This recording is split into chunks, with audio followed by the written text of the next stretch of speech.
How's it going, guys? Today I'll be going over the Princeton Tech Remix Pro. This is a part of our ongoing effort to offer more value to you guys by giving you guys vetted items that we recommend onto the site as you're also coming to us for premium tactical nylon gear.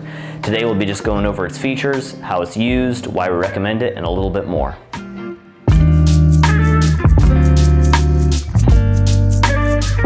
So why the Remix Pro and why Princeton Tech?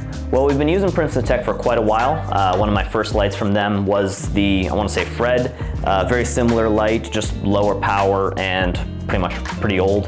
Had red and white lenses, used it out in the field for land nav patrolling, radios and stuff like that. And so Princeton Tech has been trusted by us for quite some time, and we'll also be offering some of their other helmet lights in the future in other videos. So the Remix Pro is pretty much a better version of what I had used in the past, with it being a red and white light headlamp with a number of other features that we'll get into right away. So it uses a single 123 or CR123 battery. That makes it easier to standardize your batteries that you're carrying in a kit for any of your weapon lights, accessories, stuff like that. So you can carry pretty much more of the same battery rather than having to carry a bunch of different ones.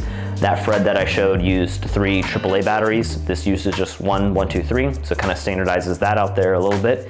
It uses ultra bright LEDs, and it also has different spot and flood modes for the lights themselves. It is also water resistant, not waterproof, so I wouldn't dive it, but it is water resistant with an IPX4 rating, and it means that it can basically just last out in the field in, rain, getting submerged a little bit, and that sort of stuff. So you don't want to obviously dive with it, but it will last out in the field, and they've been very durable, simple, straightforward to use devices. They also weigh 2.3 ounces, so that's not a ton of weight either compared to some other ones out there.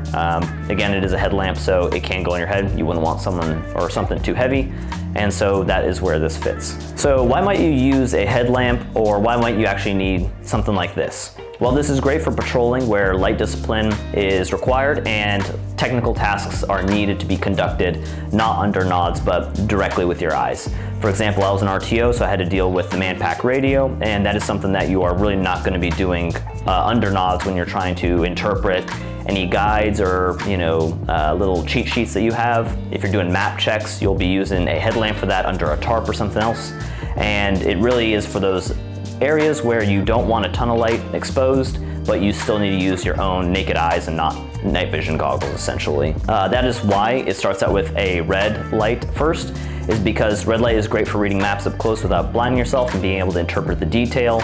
It is also for controlling how far that light is actually visible to others if anything does spill out. And it is also good for your natural night vision, so you're not blinding yourself or losing that.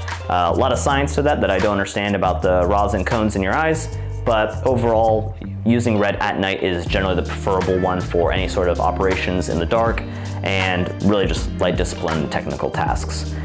Moving on to how it's worn, believe it or not, a headlamp is worn on your head, but it's not the only way to actually employ these. If you're wearing a helmet with nods, you might not obviously have room for that, or you might be using a different light on there. But if you still are using this with nods, we typically wore them around our neck, letting them kind of dangle like a collar. And if we needed to, we could then apply it like that, or then pull it up over our head if we were to take our helmet off and just have it around our neck. And it's also pretty hard to lose this if it's, again, around your neck. You can also run it on the front of a carrier, as you may have seen other people do, where you're just wrapping it around the plate bag and then positioning it there. That's really up to you if that actually meets your needs or not, but that kind of puts it in a position where you can actually be reading something in front of you if needed and control it in one central location again. This is super easy to store as well. All you got to do is wrap it up, stick it in a pocket or a pouch, and it's also really easy to retrieve. And again, lightweight, doesn't take up too much space. Moving on to how to use it, it's pretty straightforward. You only have one button and it controls all of your settings. Pressing it once gives you low red, or red low, which is 1.5 lumens with a runtime of 49 hours. This is great for reading maps or anything up close and really controlling how much light you release, especially if you are concerned about it going off accidentally or anything else like that. This is also really easy to contain if you have a tarp over you for a map check or anything else like that, as it is a really low power. Pressing it again quickly gets you to high red, which is 8 lumens and has a 10-hour runtime if you were to leave it constantly on this.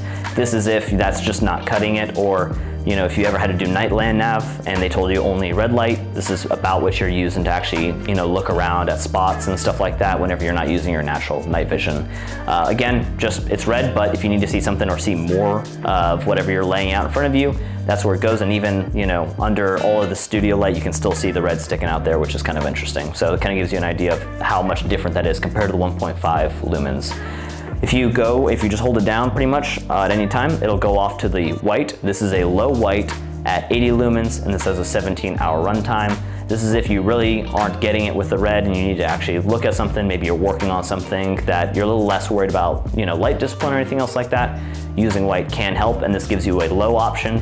And if you just hold down the white and then press it again quickly, that's how you get to the high, which is 300 lumens with an 8-hour runtime. So you still have a pretty bright light at the end of the day. If light discipline isn't an issue at all and you're in an administrative setting, just preparing for a patrol or something else like that, you do have a good light that can be used indoors and stuff like that.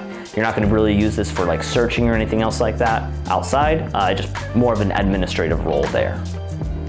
Lastly, moving on to the battery itself, super easy to swap out. You just have this ledge right here that opens up the side door, slide that open, drop your battery in there, close the trap till it snaps in place, and you are now good to go on that battery change. So pretty easy to do, super easy to do in the field, nothing to it. At the end of the day, the Remix Pro is a pretty good bang for your buck headlamp that we trust and we've been using ourselves for quite some time. It's great for those who are actually working at night and patrolling or doing any sort of technical tasks at night, who are concerned about their light discipline and have a lot of technical tasks to do themselves. If you're interested in this, it is up on our site at this time, and it's available in Coyote Brown tan, whatever they're calling it, and black as well.